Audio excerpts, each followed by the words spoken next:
Hey guys, so again, my promise to you is this with this Q4 planning for e-commerce brands is you're going to walk away with these items. So regardless if you're just like, this applies, this doesn't apply, you're going to walk away with a planning calendar, a Q4 workbook. And this is a workbook that we've worked on for 4 years where brands can go step by step, asking themselves questions, going from one major point to the next major point and being prepared for Q3 and Q4 to hit the massive success. And then a bunch of other items. But you're going to hear mostly through this what is actually working in advertising on Meta, with the algorithm, with Google and Twitter and TikTok, and what creative works best on each of those platforms. You're also going to get a breakdown on what you should be focusing on. Now, the biggest thing that I'm seeing with brands and with owners is they don't know where to focus their time. So they spend a little bit of time over here on creative, and then they run over here and they're like, well, this team member or this agency isn't working, and then they run to the next thing. So the biggest thing that I think is the takeaway for most of our owners that we work with is where you should be focusing and what to watch out for. So you really get indicators of, okay, this is the plan and this is what I'm going to watch out for. All right. And I see a couple questions popping up. I'm going to go through all those questions here at the end, but that's my promise to you with this overview. Let's keep going. So the next is, who is this for? And people get overwhelmed and they think, well, I'm not spending 10 million a month or, this is a really simple way to say, is this a value to you? And if I go through this list and you don't fall on this list, that's fine, exit, jump off.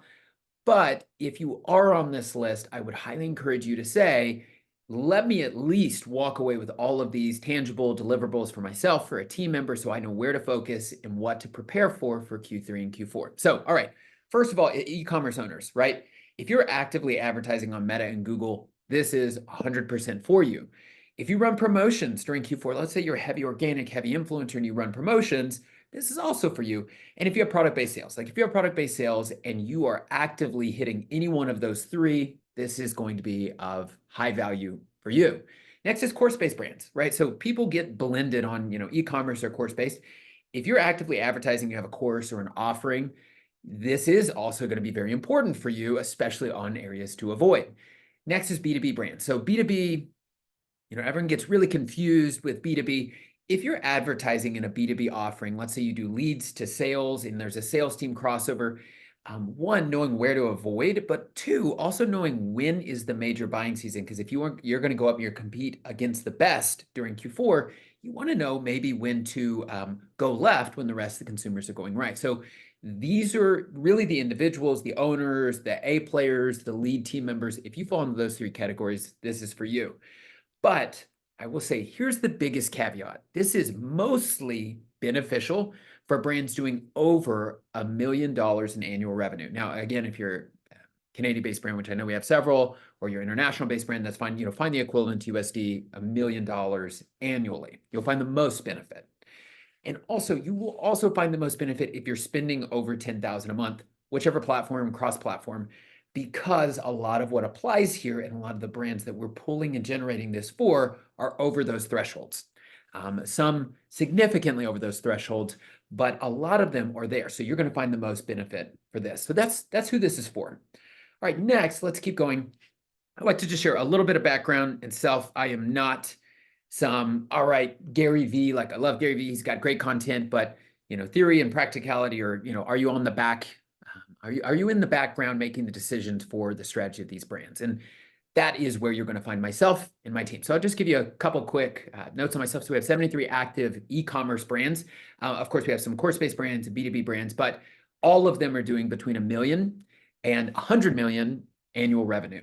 And so with each of those comes an exorbitant amount of spend. Like initially I was like, oh, I'll list how much spend it is. And one of our brands spends 72 million in a year. So that's the baseline of one of our brands. I founded and own Ad Squad, which is a boutique growth agency. Everyone thinks agency and all these things.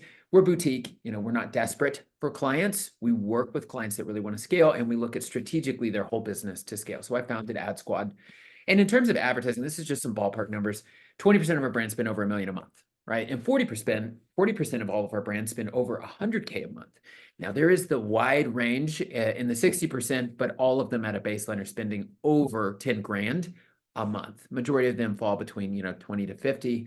Some of them are scale up brands, VC backed, and so on and so forth. But for myself, I like to think I'm the guy behind a lot of the brands. I'm not like the Wizard of Oz, not anything like that, but I really live for strategy of these brands. I am really passionate about the brands that are at the 1 million because getting from 1 million to 2 million is so much harder than getting from, 10 million to 12 million. It's just so much more work. There's so much more strategy and there's so much more that's there, but there's also the biggest wins. Like when you work with a brand ground up that started at 1, they get to 3 million, it is massively impactful for the individual, for the team. And that's really still the pull for me. It's been the pull, and there's some brands underneath.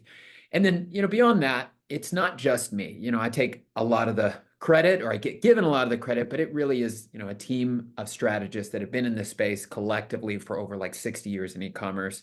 For me, it's been over 12 years. And we're really just nerds, right? We're nerds that have been in the space, and this isn't even the whole team.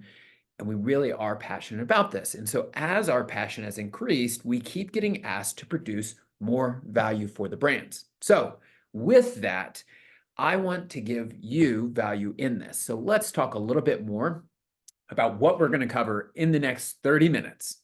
So I know your phone's buzzing, you're a busy owner, you're looking and you're like, well, I need to jump over here and answer this. And, I need to answer that. But I want to just give you the next 30 minutes to say this will help you align with what is most important for brands in this Q3, Q4 period so they can have the most success. And time is your biggest asset. So take the benefit of everything I'm outlining here that all these other brands are doing, right? We outline the strategy of what the focus is for these brands so they can have the biggest return. And, essentially I'm walking through, that's our Q4 workbook right there, which you'll get.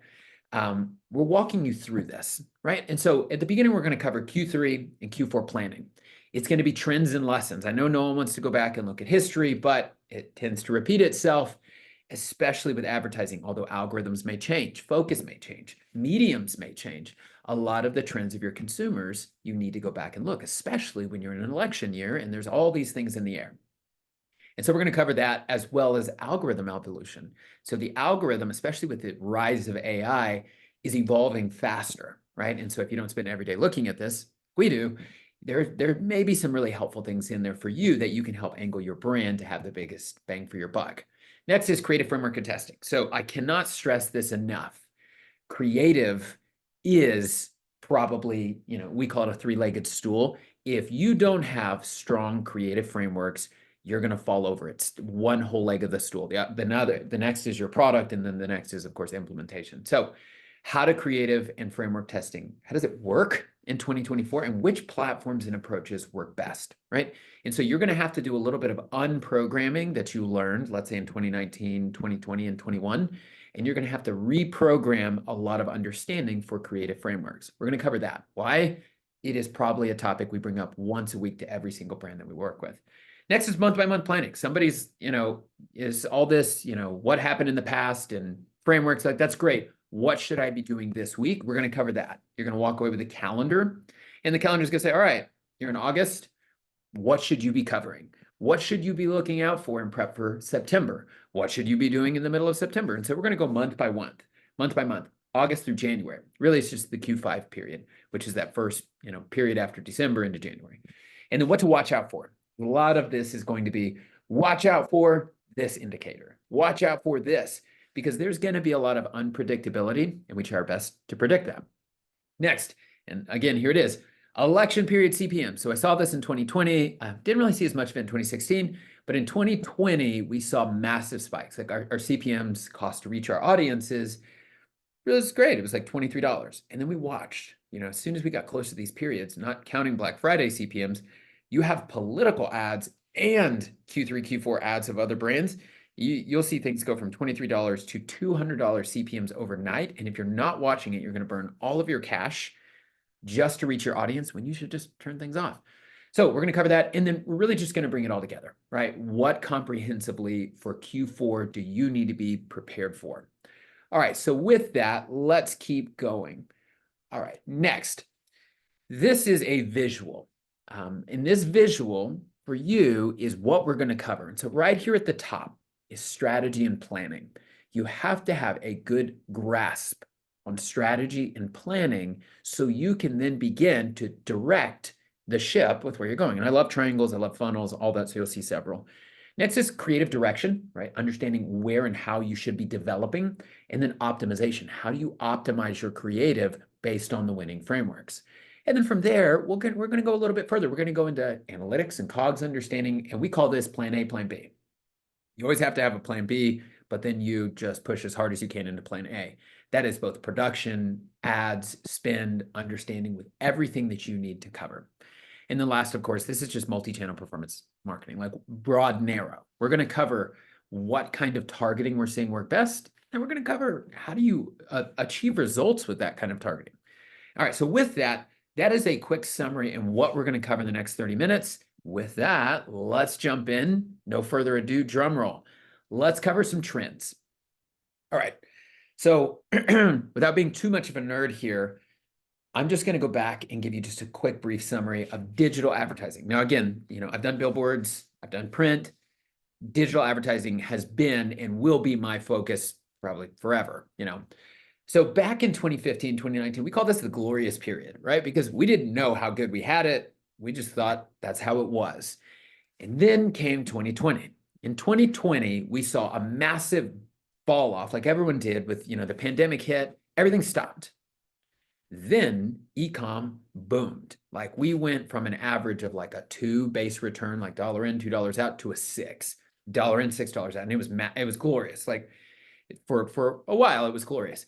And then everything started crumbling down. In 2021, this is the period of ad hacking, right? There was ad platforms and people were hacking them and all these things kept changing. But in the background, what started to happen was the pixel started to die. One, cookieless tracking, all of this came in. The pixel began to what we call degrade, right? The value of lookalikes and remarketing and audience lists and all these things just slowly deteriorated. And we saw that same return go from like a 6 really high period. Then it kind of came back down to earth as retail started to come back in 21. But then both with retail coming back and with the pixel degrading, like there were so many things that were happening. 22 was a rough year. Like the whole period was really rough. We were back to, we were essentially having to deal with a 1.5 and it was like, take it or leave it, this is what you get.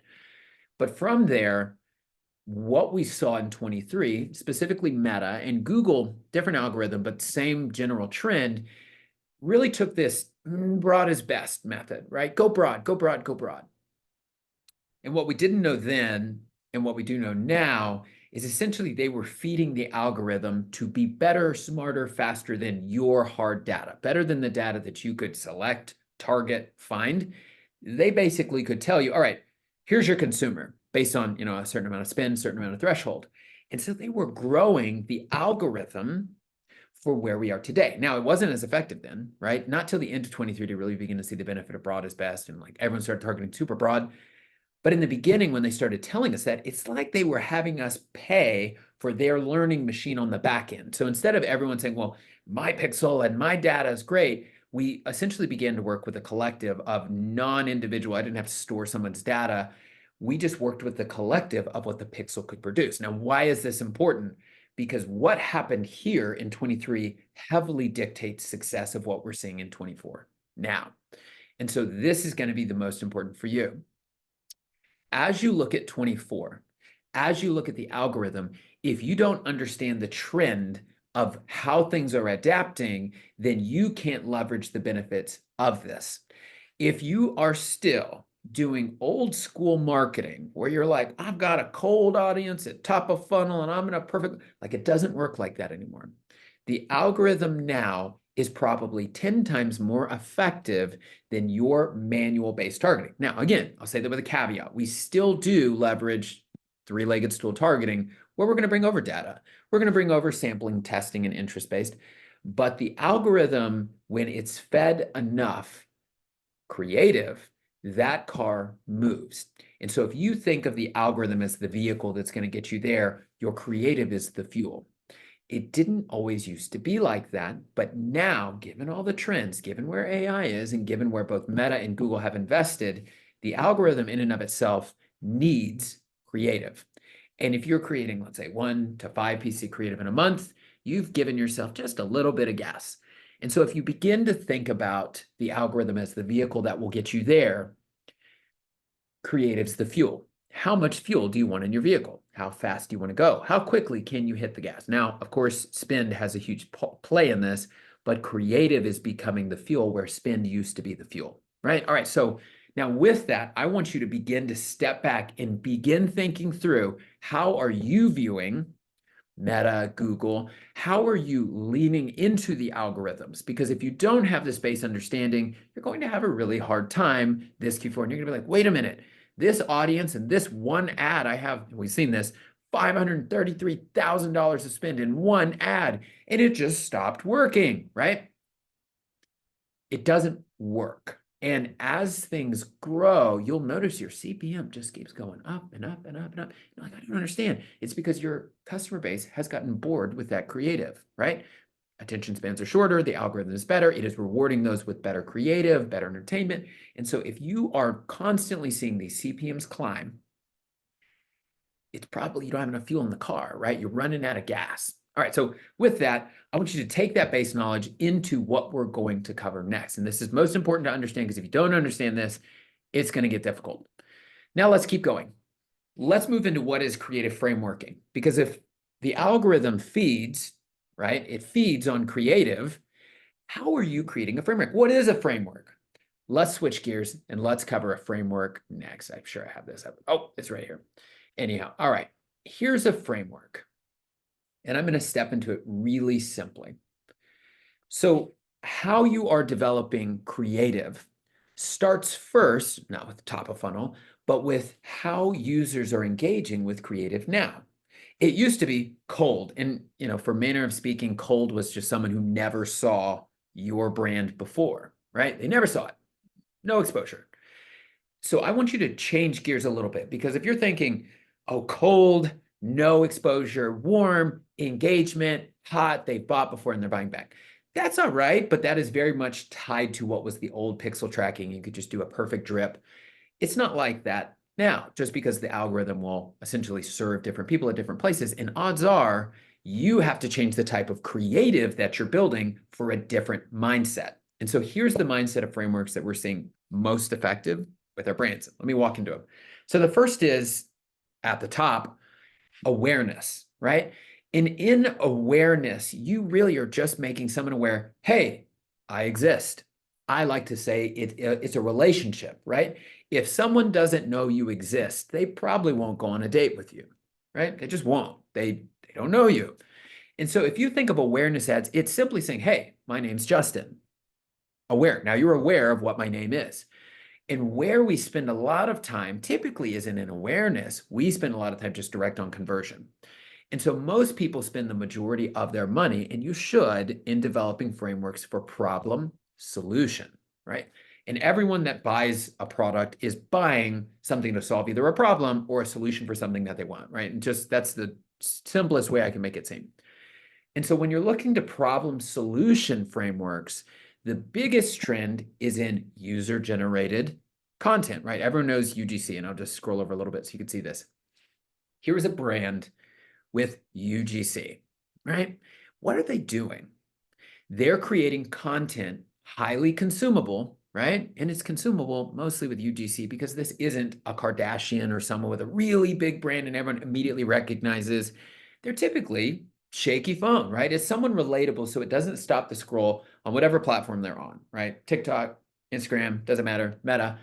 It breaks the feed. Now we can feed into it some of it because some of these people are pretty noteworthy, but the way that they're producing it is almost like it would be something in their feed, right? They see their aunt, they see their nephew, and then they see this product. And what is it doing? It is introducing, bridging the awareness gap, but it's typically bridging with problem or solution. Hey, did you know, pick any product. Did you know this can is the best can in the world? And of all the cans, it's changed my life, right? So what they're doing is they're introducing either a solution to your problem, or they're essentially heightening the problem, then leading to the solution. And so in your creative frameworks, as you go through what you're developing, what you need to have, don't just think, they don't know my product, I'm going to make aware of my product. Typically, there's other products that are out there also doing this, right? And so with your user-generated content, you need to lean into what are different ways that I can approach other brand or other consumers with my framework. And we stay into problem solution, right? we'll talk about problem solution. We'll go through, all right, here is your product. What does it solve? If they see 14 other brands talking about this, how will yours solve their problem, right? Are they aware they have a problem? That's different, like user education. If they're not aware they have the problem, they're like, hey, are you tired of drinking, bland sparkling water, right? Whatever. And then if they are, they'll go, I do have that problem, right? And so user-generated content is one of the biggest areas that we see bridging the problem and solution framework. Next, and it continues on, is just ads for like objection, right? They're objecting to the purchase, or just product awareness, right? They already are aware they have a problem.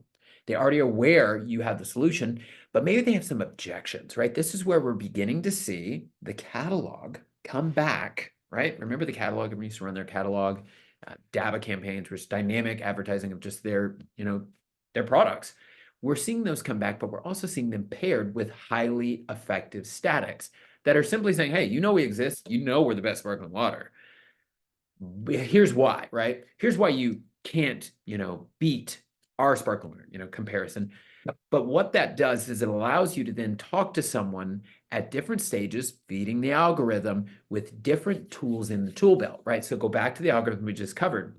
If you're feeding that algorithm with, here's my product features, here's my product, the benefits, you're not developing a framework for consumption of your users that matches the algorithm. The algorithm likes to have different tools in the tool belt, right? You've got 10 different ads focused on problem. You've got 10 different ads focused on solution. You've got 10 different ads focused on objection and just product awareness.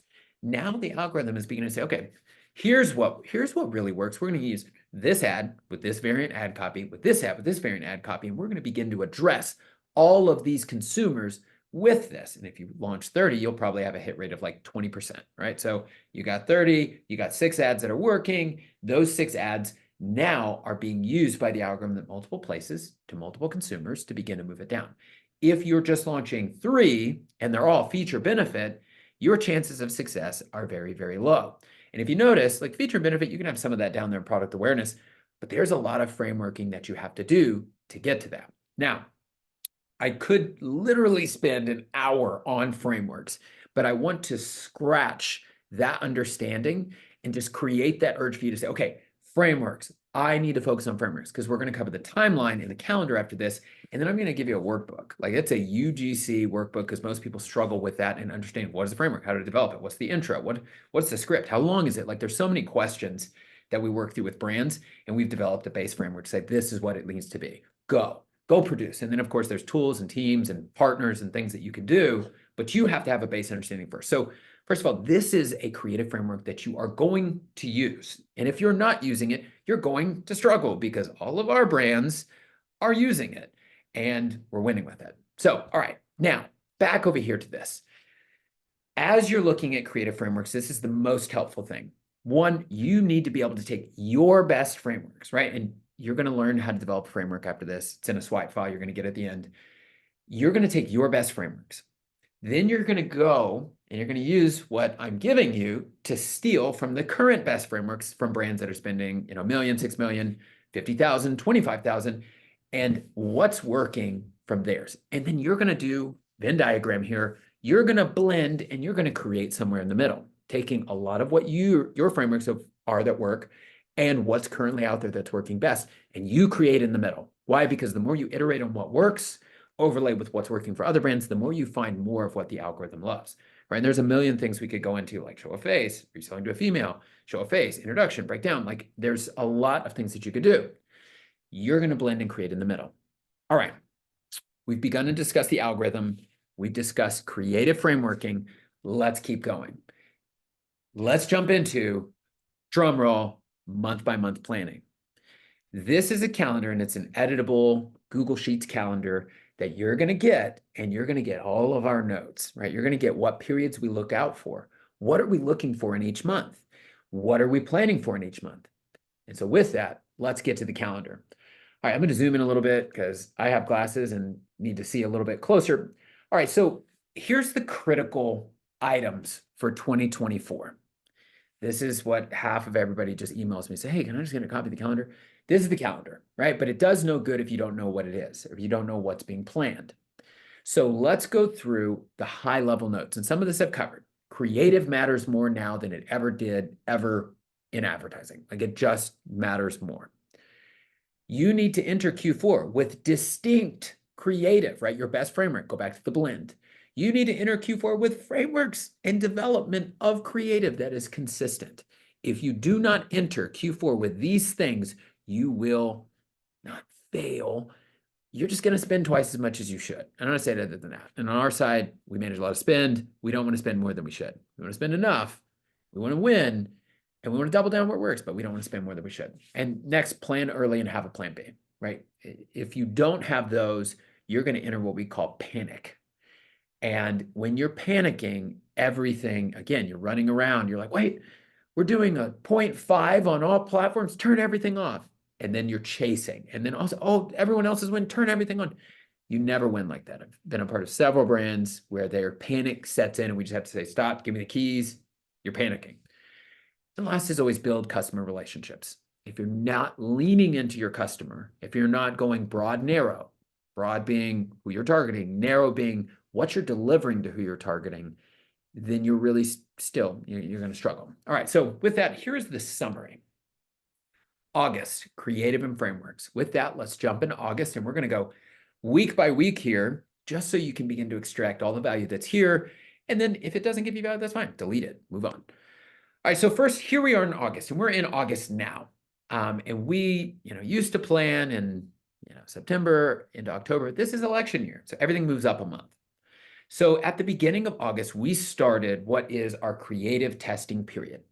Back to creative, we established what were our winning creative frameworks in awareness and problem solution, right? So if you don't have a few frameworks, and a framework being, all right, when we have an ad, top of funnel, for lack of, it's cold, that is introducing, hey, do you struggle with insert problem? And it's a relatable mom who's in her late 30s, but could be early 30s, but we're advertising to a 45-year-old base, female audience. And as she goes through this framework, we say, okay, we can solidify female, 30s, starts with her face, relatable, addresses the problem in the first 3 seconds, says the word viral, like all these things are in some of our frameworks. Then that framework, which then shows her trying on, using, applying our product, then she cuts to reviews of the product, talking about her honest opinion, right? That's a framework. If you don't have, let's say, 5 or 6 of those frameworks at each of the stages of your customer creative journey, then you don't have a creative framework, right? You have one. If you have one, that's fine. Test.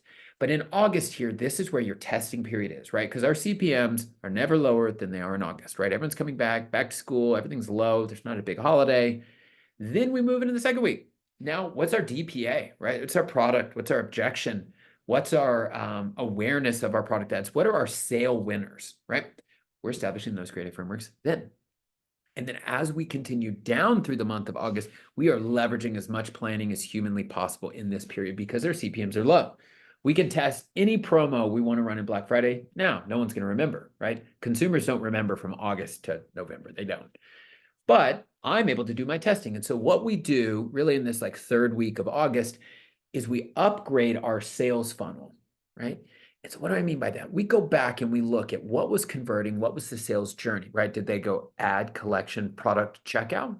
Did they go add, product, checkout? Did they go add, lander, variant B, whichever variant, checkout? Let's go back and let's look at the funnel. Let's look at our conversion rate. Let's look at the creative frameworks that led us there. And you're thinking, okay, wow, this is super early. We do that all the time. Do you really, right? Most of our brands say they do, but they're still dependent. 50, 60% of spend is on some base customer funnel journey, customer, purchasing journey, and they haven't really defined it, right? They haven't gone back and said, okay, well, this lander converts at 3%, this lander converts at 2.5, but with these creative frameworks, the initial lander variant A converts at 4.5, right? So you have to begin to establish that there because your creative frameworks tie hand in hand with the product page experience. And if they're not being looked at that way, now's your period to do that. Now, if you're watching this and you're like, hey, I'm past that period, that's fine.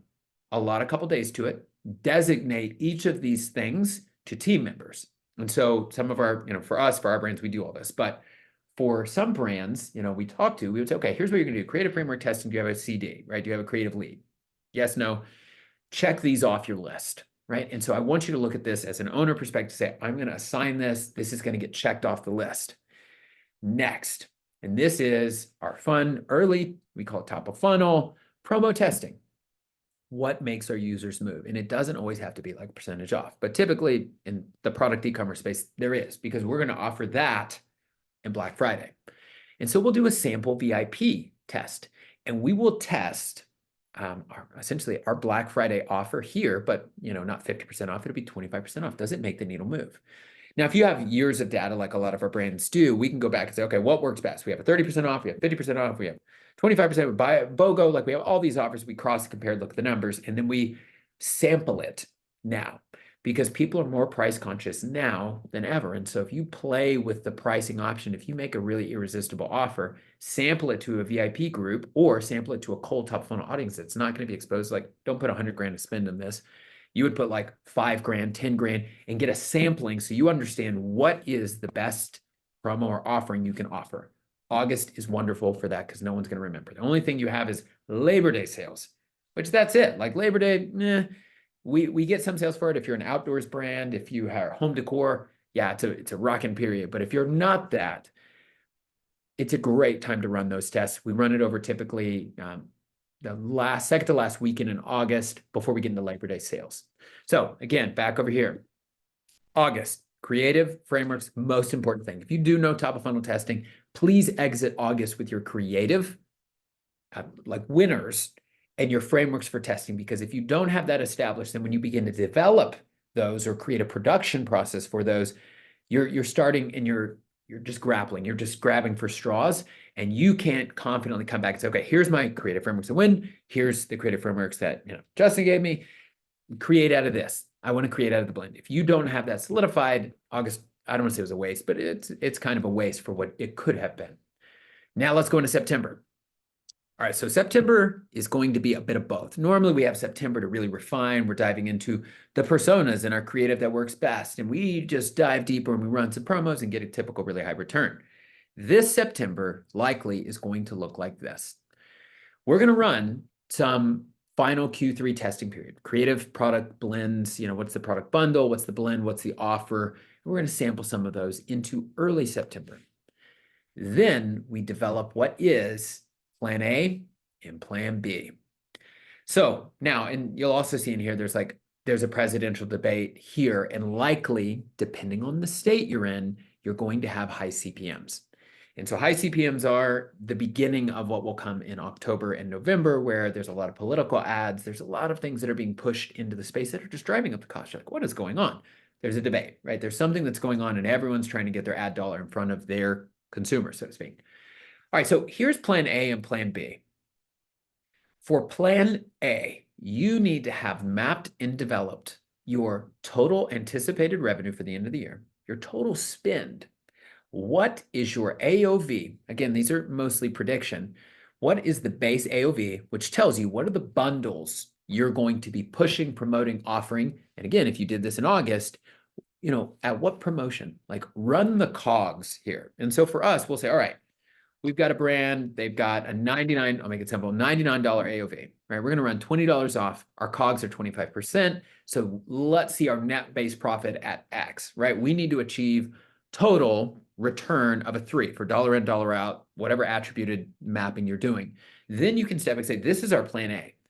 We've got our creative frameworks, that's independent. This is the numbers that we're going for. And for almost all of our brands, we have that already done now, where we can step back and say, okay, we're going to produce 1.5 million over this month, doing this amount of spend with this product, this bundle, and these creative frameworks with creative in tow, like it's coming. And if you don't have that solidified, where your post-purchase and everything that's there, I would take another week, because typically on our side, we'll say, okay, this is what we did last year, this is what we anticipate, this is what we're anticipating this year. Here, produce, tell us what it is that you anticipate. And this does two things. One, it creates not expectations, but it creates a plan that everyone can say, this is our Plan A. This is what we're planning for. We're going to run these bundles with this promotion at this time period, and we're going to get this amount of return. But what it also does is it removes panic, right? Right now, we're addressing panic in September. We're able to say, okay, This is what we're planning for. And then, I'll find unrealistic expectations in this period.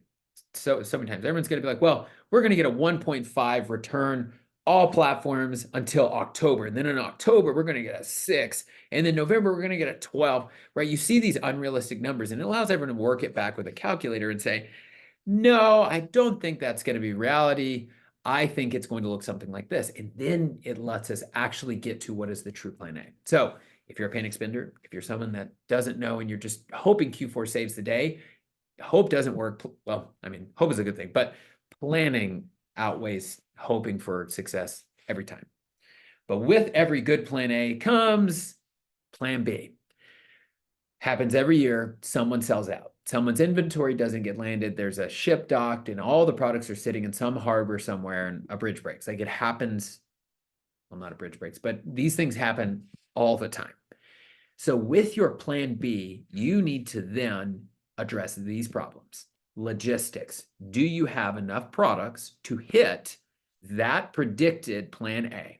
If you don't, what's your plan? What's your timeline? What's your delivery? What's your concern? Make that known, especially to like your team members, your growth agencies, like anyone, make that known to them. So they know, all right, if this happens, we won't have enough products. So when we sell out, we don't want to just be left spending. We want to do this. We want to shift, push our best sellers into this, promote these alternative bundles, like whatever that looks like. Next is products. Each of your products, what if it doesn't hit? Let's say you're releasing a brand new product that's going to drop Q4. You haven't sampled it, right? If that product doesn't hit, what's your backup? Promos. What are your promos in your plan B? Again, you run all your COGS, your AOV, your baseline, and you know what promos you can profitably walk away with. If all you're doing is trying to acquire new customers, make sure that's known, because if that initial promo doesn't work and the 20% off no one bites for, and you have to push to 30% off just to be able to hit that, user acquisition, make it known what that baseline is. And then there's a lot more that could be done. And we'll talk about that when we get to October. High CPM periods. What if these CPMs are just outrageously high? What if they're, we don't go from $20 to 70? What if we go from 20 to 200? What's the plan? Turn it off, continue spending, trickle, adjust, email. Have that plan here, because that's what we're doing. And then last, and this is always most important, never panic spend. If you are emotionally connected, which is why I always encourage the owner to not be the one clicking the budget button, never panic spend, because when the owner is clicking up budget, down budget, it typically doesn't work, right? Why? Because when they get into this period, all of a sudden they become emotionally charged, right? They've seen a day, and they always somehow remember this day when the profit per order was 70% of it. They put $1 in and made 70. It's like their brain begins to imagine the best possible scenario that used to be, and then they compare it with the worst possible day that they're currently dealing with. And then they become emotionally charged. And then that guides all their decision. Do not let yourself step in the spirit. It's just like investing, right? Everyone's investing. Let me just take all my money, throw it in, and then it tanks. And then you're mad, right? That's emotional investing. The same thing applies to what you're doing in this space. Never panic spend, right? Set the plan, stick with your plan A. If not, you have plan B, right? You should never be in a panic, ever. And some people go into plan C, but don't go to plan C. If your plan A is well thought out enough, you'll have plan B alternatives, and you shouldn't be moving into C. I mean, it happens, but very, very unlikely.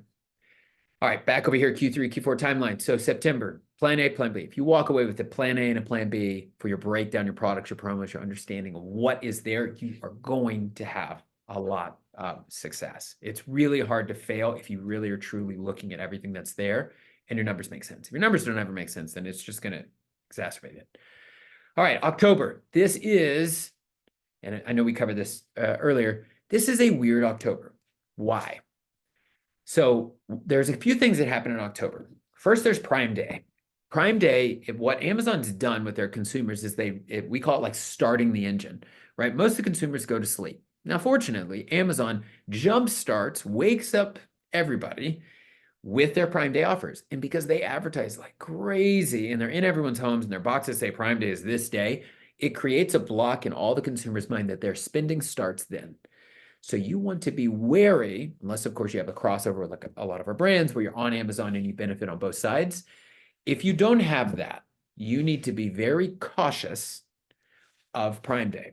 right? You want to benefit from it, but you don't want to get lost in the hype of it. And so typically what we see in Prime Day is a high CPM period, but low conversion, right? Typically.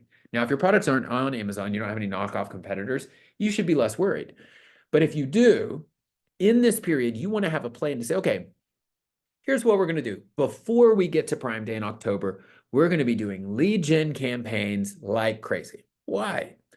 Because during Prime Day, we're doing a lot of email sales. We're crossing over what everyone else is seeing. Like they add everything to their Amazon cart and they're so excited to buy it. But then there's your email and you're just like, hey, Prime Day sales. Now you're competing in Prime Day and you're not paying the high CPMs of Prime Day, right? And so we lead a lot of October with lead generation for two part. Part number one is Prime Day, which we don't know where it's going to be. Like last few years, it was in this period. But it also leads into Q4, high CPM periods. Again, we're getting a bunch of people, and sometimes there's a giveaway. I'm not a huge fan of giveaways. I like to bring people in with what they're interested in, which is our product or value, and then either user education, problem solution, get 30% off in your future subscriptions, whatever. But all through this period, you are gathering tons and tons of consumers that you're going to email, remarket, and they're your own customer base during these high peak periods of Prime Day. So in October, and we will push this depending on low budget spend. Like let's say you're spending, for sake of like simplicity, 100 grand every month, or whatever. With 100 grand every month, if you are heavily weighting your returns in Q4, you would be high budget. If you are not weighting a lot of your returns in Q4, let's say you're more of a Q1 brand, let's say you're a health or fitness or supplement type brand, and Q1 is going to be massive for you, you'll get some sales in Q4 subscription. I would say you're a low budget brand. So in low budget brands, you want to spend during these low periods. Why? Because you're not out there trying to compete with everyone who's on their phone. You're just pulling people in at a really cost-effective period. So that's what low budget means. And so as you get down here, this part of October, excuse me, is where we begin to see election ads ramp up. So in 2020, it was early October, we saw some states, they call them battleground states, the CPMs to reach their consumers, especially certain major buyer segments, was so expensive. We couldn't figure it out. Like, what is going on? And then we realized it's all these political ads. They're everywhere.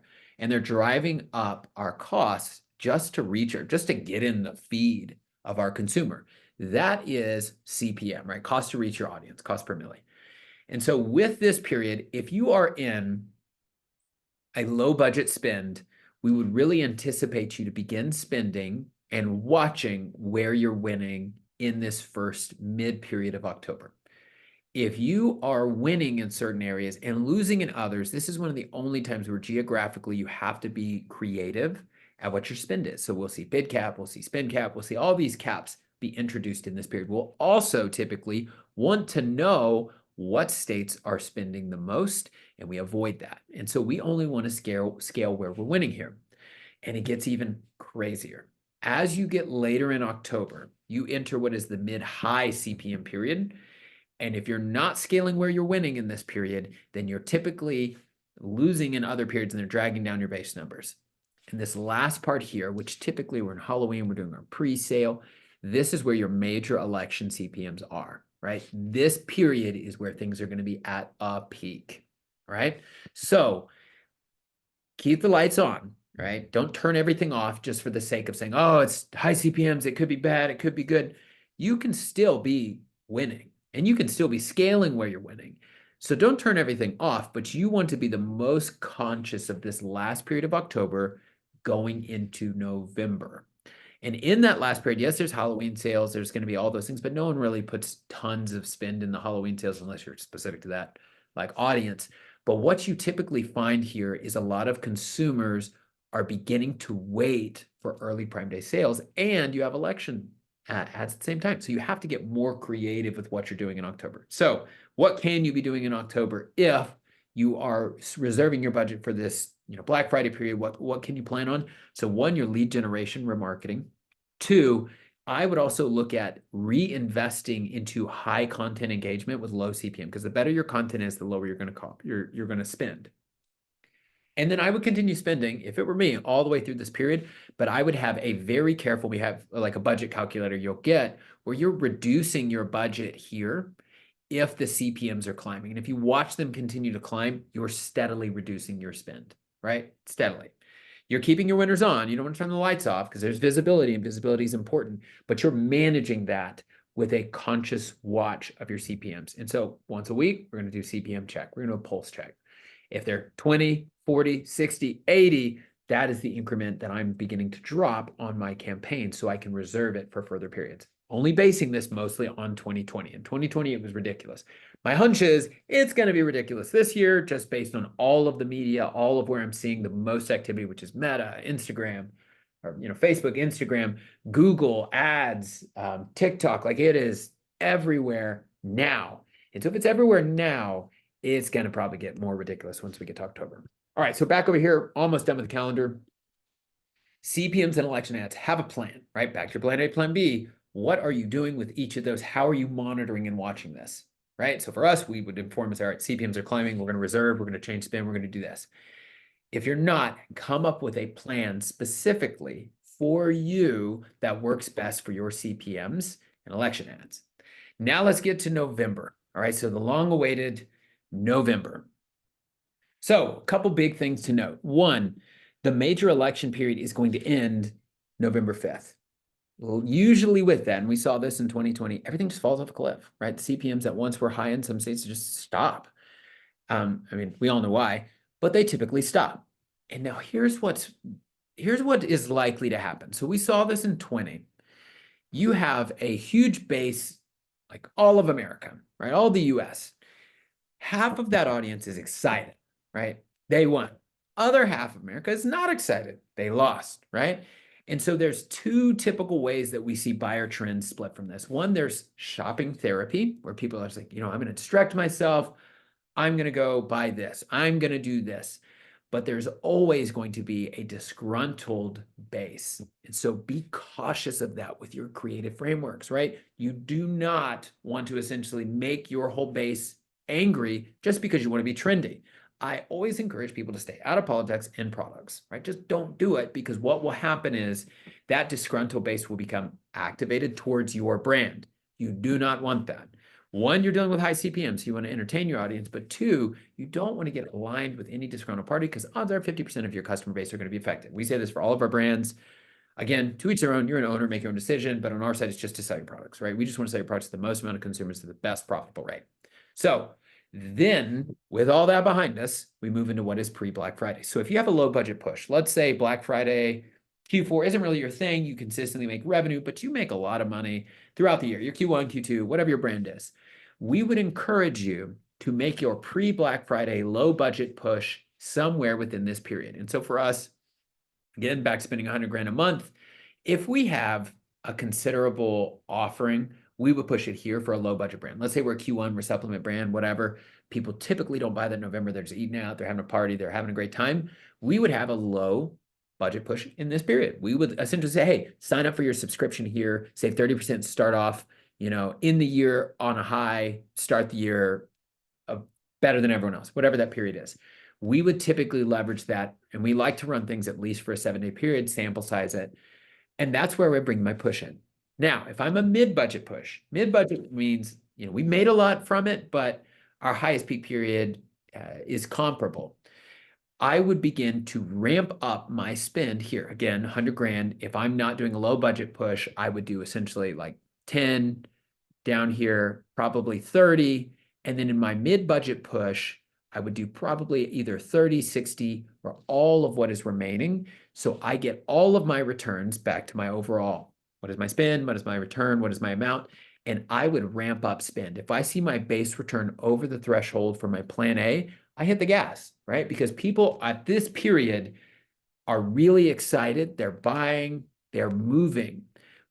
But the only thing you have to watch out for, and we typically tell people right at this period here, from like the 15th on, even though it's in mid-budget push, people begin to start seeing Black Friday ads, right? And then half of the brands that are out there are saying, wait, Black Friday's not here, wait for our sale, both in email and on ads. So within that mid-budget push, you can push it right up until that last weekend, but typically this weekend right here, if you are not giving a truly irresistible offer, you're going to get crickets.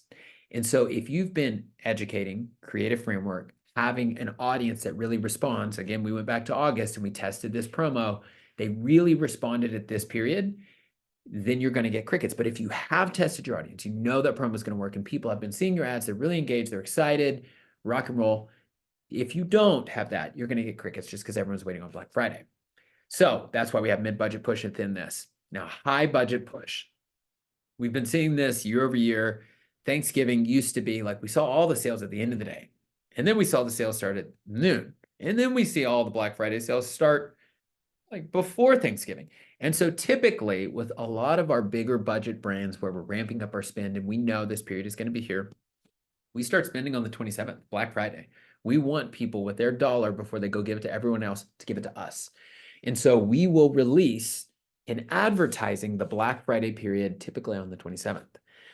Email, of course, can do its own thing. We integrate typically with a crossover offering or a scaled offering. But what we'll do is we'll begin to push that long before Thanksgiving, so it is actively delivering. We don't have any issues. We've seen this where the ads platform is down, nothing is scheduled, and nothing really launches until like a day later. So typically at this period, we launch 27th. And we push that all the way through based on our plan A. All right, so back over here, November. Consumer CPMs you do always have to watch out for. Anticipate just the same thing you were seeing in October. But you're going to pull that back into November, and you're going to have that cross comparison. But along with those high CPMs, our consumers who are buying, right? And this is different than like election period CPMs. Election CPM periods, it's just like people aren't really buying. They're just getting hit with a ton of stuff. So with November, the comparison is people are getting hit with a ton of stuff, but they're also buying a ton of stuff.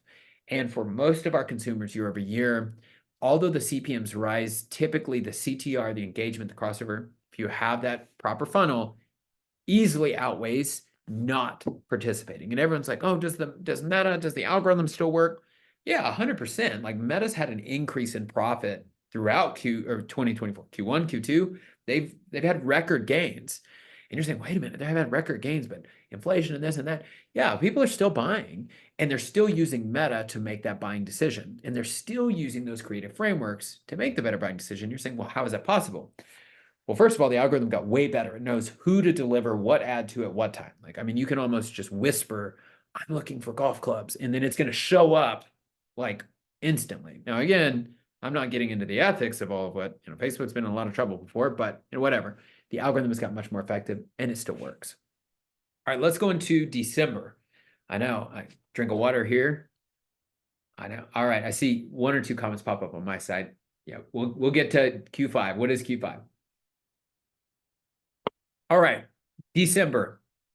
I love December. It's a great period because things are either on or they're off. So post Black Friday, we'll run Black Friday for like the whole week, 7-day period, get the whole push throughout. We'll coordinate with both creative, on page, email, everything to run. And then we shift into the get it by Christmas, right? These are the late purchasers. These are the people that didn't buy it during Black Friday. They saw the ad and they were like, dang it, I should have bought it, but it's the step down and I'll just get it. And so this get it by Christmas sales, we typically see this as one of the biggest FOMOs for everyone to make that buying decision. And so the get it by Christmas typically works for most of our consumers who are the major buyer, right? 35 to 54-year-old female is the major buyer, get it by Christmas, whatever it is, right? Doesn't matter what it is. That we call that period the get it by Christmas sales period. It could be whatever. It could be BOGO. It could be 30% off. It could be whatever your promo is that you tested, that you like, that you're stepping down from Black Friday into this period, right? That sales shipping times vary, but we leverage that into FOMO with whatever our offer is, just because it is a true FOMO period for consumers.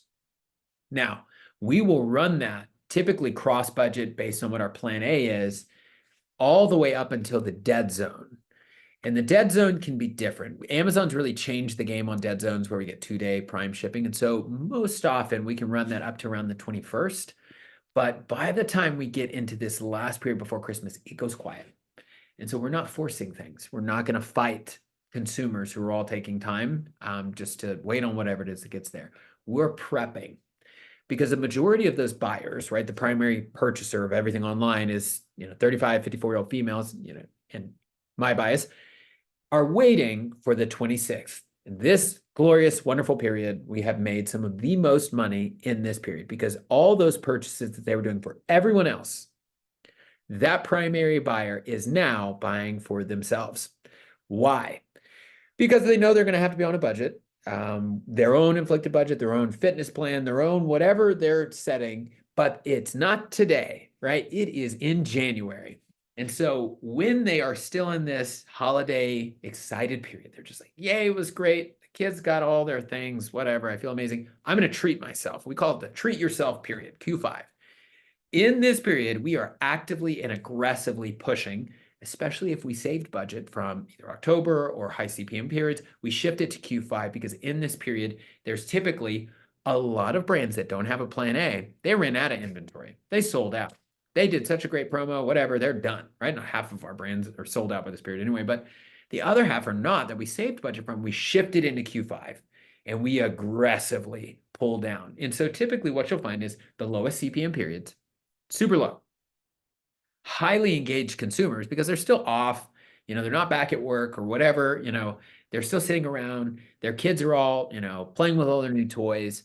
I'm the avatar I speak to is like 35 to 54-year-old females. It changes based on brand, but they are buying for themselves. They're treating themselves before the new year kicks in and they gotta go look at the credit card bill. They gotta go look at, whatever their fitness budget, health, whatever that plan is.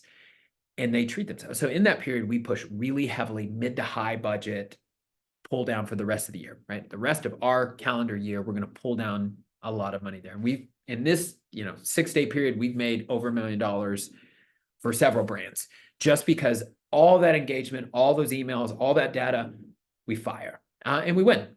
So that Q5 period, I want to lean into. Now, if you're a fitness brand, if you're a Q1 brand, we're also firing in this period as well. We're typically firing before Christmas, but you are able to get a mass amount of people because they're dealing with two emotions. Emotion number one is, oh, I'm excited. All the kids are here. I'm on holiday. I'm going to treat myself.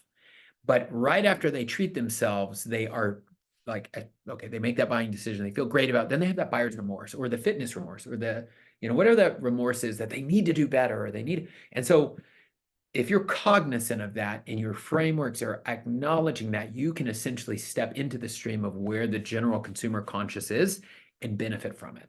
Now, again, you always want to be, leaning in, providing value to your customers, but just know that's where they are. And so with our fitness, our health, our benefit, we're heavily invested in that period because you're seeing buyer's remorse and you're seeing, the want to still treat themselves. So you're seeing both of those emotions actively play into that with your creative frameworks. All right, so back over here, because this is getting much longer. This is your calendar. You're going to take this calendar, you're going to delete the dates, you're going to put in your promos, and you're going to walk away with your plan. This is your plan. Take the dates that are here, begin to adjust it. Like you're going to see once you get in November or October, when's Prime Day, November, when's CPM, like you're going to see all these dates play out, and they're going to be somewhere within this. Adjust it to what fits you best. All right. We've gone month by month. Give yourself a pat on the back. We're making progress. We've covered October planning in high CPM periods and elections. Different October than it was last year. We've covered Q4 planning. You've gone from both strategy, you've gone from creative direction. What is a framework? How do you optimize that, which you're going to get in a swipe file? You've got everything essentially to begin to step back with your plan A and plan B, from analytics to COGS to AOV, CRO. What do you need to do in that customer funnel? And then you've begun to address a little bit of multi-channel performance. There's one note that I didn't really cover that I want to lean into with multi-channel performance, which is broad to narrow. Broad-based targeting, Advantage Plus, broad targeting, interest-based with broader audiences with your narrow frameworks, right? You want to give the algorithm room, which is why you go broad, but you want to give it really direct, specific creative, which is narrow, right? Why is it narrow? Because it speaks to your consumer, right? And if you don't know how to pull customer consumer data, where you're like, what is the gender, the age, all the details, what city, what location, if you can't pull that narrow and create creative on that, you're going to miss, because then you're going to go broad to broad, right? You're going to have really broad, here's my product, that's great, to a really broad audience, and you're going to miss. You want to have a really specific, all right, I'm going to sell this to people who live in the South where it's hot and they like water, but they also are trying to be a little healthy, right? Let's create that breakdown for that user demographic that's over the age of 30. Because if you're under 30, you're not thinking, you're drinking Mountain Dew, right? If you're over like 30, you're going to be like, all right, I'm in my 40s. I'm in this age. I need to be healthy. That's what I mean by broad, narrow. Cross-channel, broad, narrow makes the most profitable returns. All right, now let's keep going. What now, right? And this is the part where I really want you to be able to take everything that's here, right? So short term, you're going to walk away with all the items I promised, right? You're going to get the calendar, you're going to get the budget, you're going to get the creative frameworks. How do you build that creative framework? You're going to get the workbook that I showed you. You're going to get everything, and it is going to give you a short-term benefit. But long-term, and this isn't for everyone, but this is for some of you, the long-term value of an audit to give you a benchmark to say this is where your brand is, offers a deeper, more strategic benefit for you. And if you're really serious about some long-term growth or scaling your company, it will help you address those things. And so what does that look like? On our side, we do these audits. We don't make you sign anything. We don't require anything. But we do these audits for two reasons. One, we do these audits to see which brands do we want to work with. And we also do these audits to put value back into the market. We all believe if we put value out in the market, it will come back. And so it's harmless. There's no requirement. And I would encourage you, if you are serious about your Q3, Q4 growth, book a time for an audit. You'll either talk to me or a different team member. We're going to get on there. We're going to be harmless. Again, we're all nerds. Nobody's here to be like, all right, let me twist your arm and sell you a used car. Nothing like that. You're going to book a time and you're just going to say, all right, here's where I'm at. Here's my brand. Here's my analytics. View access, just take a look. Don't yell at me. Like none of that stuff's going to happen. And someone is going to go through and they're going to say, all right, here's the audit of your brand. Here's what you're seeing. Here's the opportunity. Two things. One, here's what we would do if we were doing this for you. Regardless if we're doing it for you, here's what you need to do. And here's the baseline that would benefit your brand. And we do these all the time. So if you are serious about having long-term growth for your brand, I would encourage you to do that.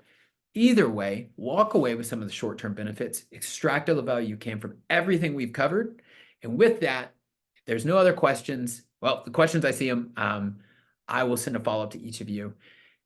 I want to thank you guys again for jumping on. I know 30 minutes is incredibly valuable. I think it's like 45 minutes. I don't know. Is incredibly valuable time. Thank you for taking the time to sit down and listen to me just go on and on. If you can't tell I'm passionate about it, I love it. I could talk about this forever, but I wish you the best and best of luck to Q3 and Q4. Talk to you soon.